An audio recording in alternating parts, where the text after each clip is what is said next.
Magkawig nga.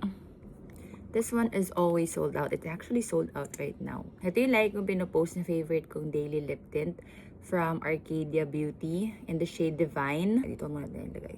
And may nag-comment sa akin na try daw to kasi same shade daw siya. Happy Skin Lip Mallow in the shade Slay. So binili ko. Parang magkamukha nga siya. I love the lip mallow. Pero hindi ko pa natatry itong shade na to. So, kahapon may nadaanan akong Happy Skin and ay oo nga, magkahawig nga sila.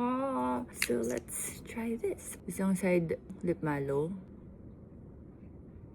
Mas mabango to. And then isang side Divine. Oh shit.